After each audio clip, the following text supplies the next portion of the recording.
आपके हुक्म के मुताबिक आपकी पूरी फौज मैं चार्टर प्लेन करके ले आया हूं। बड़े हथियार समुंदर के रास्ते से पहुंचते ही होंगे, लेकिन ऐसी भी क्या जल्दी है बृजवान साहब? तहस नहस कर देने के लिए एक तरफ पुलिस और इंटेलिजेंस को उड़ाना है, दूसरी तरफ पूरे शहर में हाहाकार मचानी है। करीम, हरिहरन और अरामर एक साथ मिल चुके हैं। आप सोच सकते हैं कि लड़ाई कितनी भयानक होगी।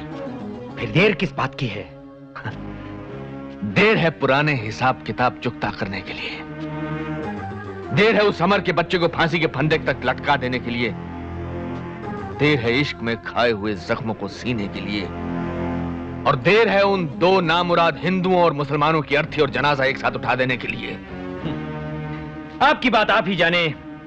हमें तो इस देश के टुकड़े चाहिए, बस आप देते जाइए, हम दोनों हाथों से बटोरते जाएंगे। बस एक रात की मोहलत और दे दीजिए, फिर जितने टुकड़े चाहिए होंगे बटोरते जाइए, बटोरते जाइए।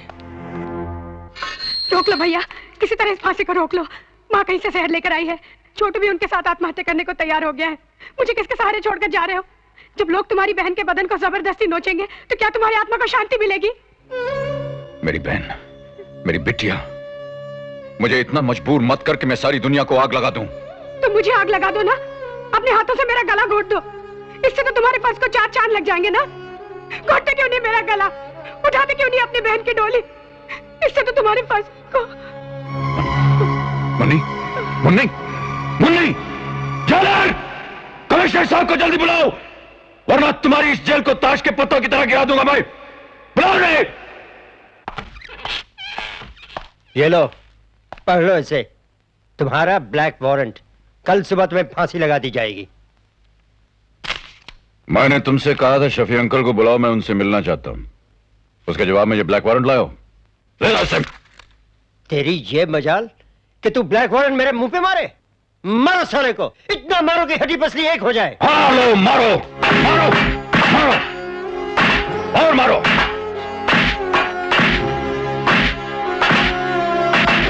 ये हाथ लोहे के बने हैं जेलर, इन पर लाठियों का कोई असर नहीं होने वाला।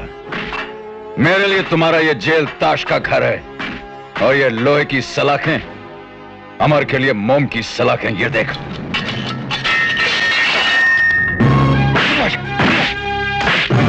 रुक जाओ अमर, रुक जाओ। देख लिया आपने, क्या करने पर मजबूर कर दिया इन लोगों ने मुझे। मैं इन लोगों से दुहाई मांगता रहा कि मुझे आपसे मिलना है, लेकिन इन्होंने मेरी एक न सुनी। मैं जीना चाहता हूं अंकल, किसी भी कीमत पर जीना चाहता हूं। शालू की जुदाई ने मुझे कितना तड़पाई आप अच्छी तरह जानते हैं। जब आपने मुझे मां बाप के किस्से सुनाए थे, तब आप ही ने मुझसे कहा था कि देख, तेरी आंखों से एक भी आंसू न टपके, तुझे देश का बड़ा सिपाही बनना है। मैं नहीं रोया अंकल, आज तक नहीं रोया, लेकिन अब ये आंसू मुझसे नहीं रुक रहे अंकल। बरसों बाद मुझे शालू मिली है, बरसों बाद मुझे अपनी मां मिली है। हाँ अंकल, शांति देवी, सरकारी गवाह नंदू की मां मेरी असली मां है, मेरी बिछड़ी हुई मां। उसने अपने जीने के सहारे को मुझे सौंपा, देश को सौंपा, लेकिन हम उसे बचा न सके। क्या शांति देवी के प्रति देश का कोई फर्ज नहीं बनता? क्या छोटे बेटे की कुर्बानी देकर बड़े बेटे को फांसी पर चढ़ा देना उसका मुआवजा है? क्या कहेंगे आप शांति देवी से? क्या जवाब देगा इंसाफ शांति देवी को? अंकल, ये फांसी रुकवा लीजिए, वरना देश अपनी किस्मत पर रो पड़ेगा। उसकी मिट्टी बंजर हो जाएगी, उस पर सपूत पैदा होने बंद हो जाएंगे। अंकल,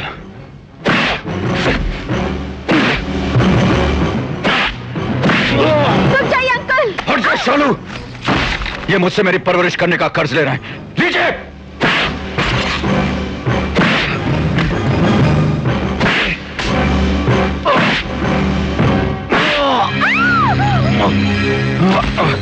अमर, अमर, अमर,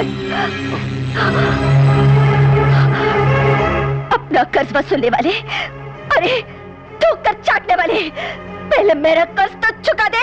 कमीने, मैं तुझे नहीं छोड़ूंगी।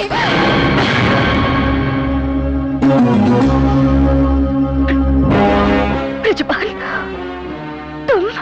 हाँ, मैं इसका खानदानी दुश्मन, गोगा का वो बेटा जिसे हरामजादा भूखे बेड़ियों की तरह ढूंढता रहा। देख ली मेरी ताकत, तू सर पटक पटक कर भी मुझ तक न पहुंच सका और मैं तुझे मौत के जबड़े में जकड़ देने के लिए जेल में घुस आया। और मरते मरते क्या बात बताई है तूने कि शांति देवी तेरी माँ है, माँ।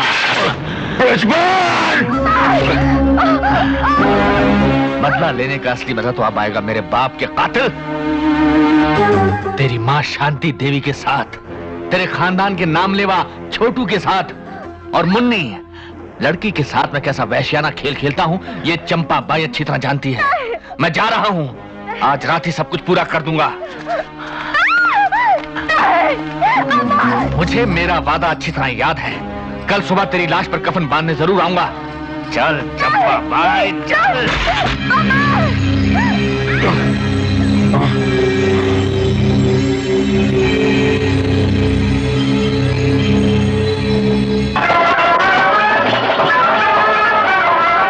दूल्हा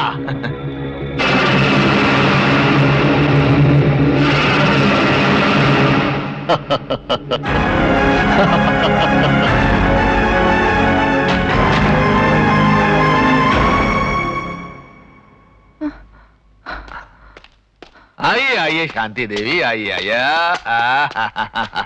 अभी तो सिर्फ बारात आई है, डोली विदा करने का वक्त थोड़ी हो गया जो आप बेहोश हो गई। जरा होश में आइए शांति देवी और गौर से देखिए दूल्हे को। जब जमीन पर नहीं मिला तो आसमान से लेकर आया हूं, from the space Shanti Devi, from the space. अरे बदला ही लेना था तो हम पर बुलडोजर चलाया होता। ये भयानक दानव और मेरी गुड़ियों से खेलने वाली मासूम बच्ची। गुड़ियों से खेलने वाली मासूम बच्ची भी सुहाग रात के दिन औरत बन जाती है। सब कुछ आपकी आंखों के सामने होगा। छोड़ दो मेरी दीदी को, छोड़ दो मुझे, अरे बचाओ ना कोई को। नहीं छोड़ दो, छोड़ दो दीदी, दीदी दरवाजा खोलो।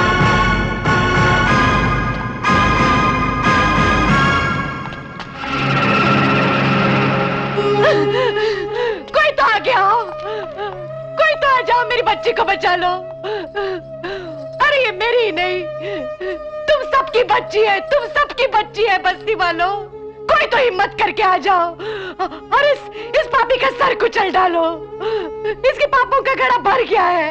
एक ठोकर, बस एक ठोकर और ये मिट्टी में मिल जाएगा।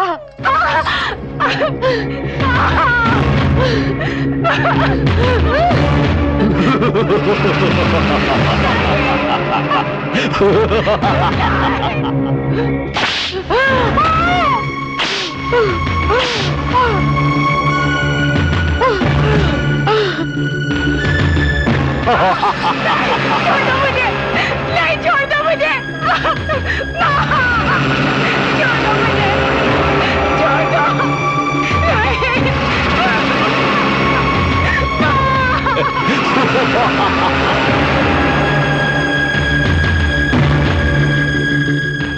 अब आपका दामाद इन सब के सामने, इनकी साक्षी में आपकी बेटी के साथ सुहाग रात मनाना चाहता है। ये क्या कर रहे हो? अरे कोई तो बचा मुझे इस राक्षस से। अपने मुंह से कह कि मेरे पति मेरे साथ सबके सामने सुहाग रात मना, वरना मैं मारता ही रहूंगा।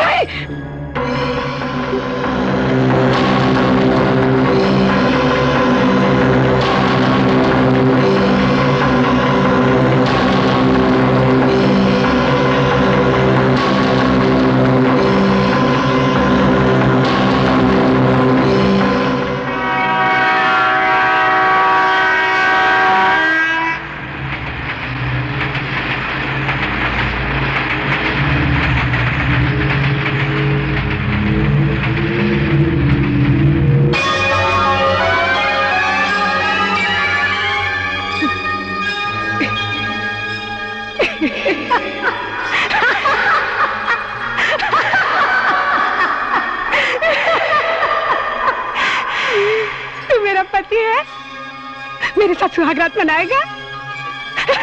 इन सबके सामने मेरे साथ सुहागरात मनाएगा।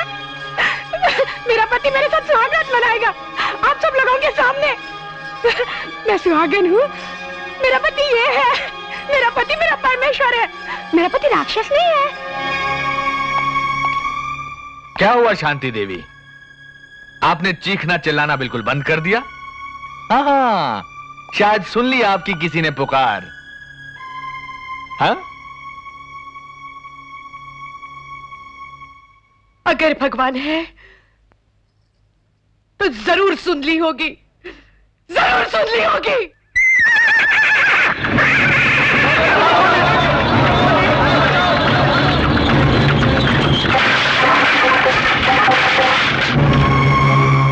मैंने कहा था ना, तेरे पापों का घड़ा भर चुका है।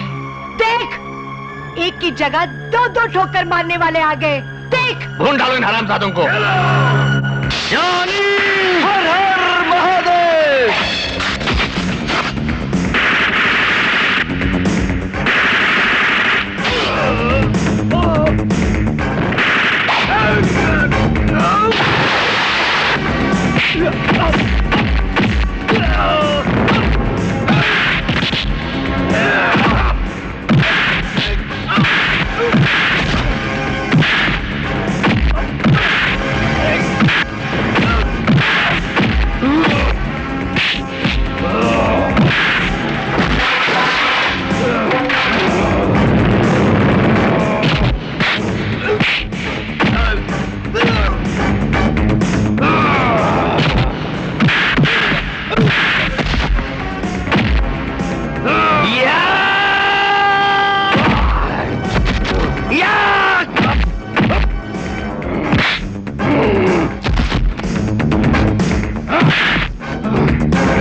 तेरा कुंभकर्ण मर गया रावण, अब तेरी बारी है। ये सतयुग नहीं कलयुग है बुढ़िया, इस युग में रावण कभी नहीं मारा जा सकता।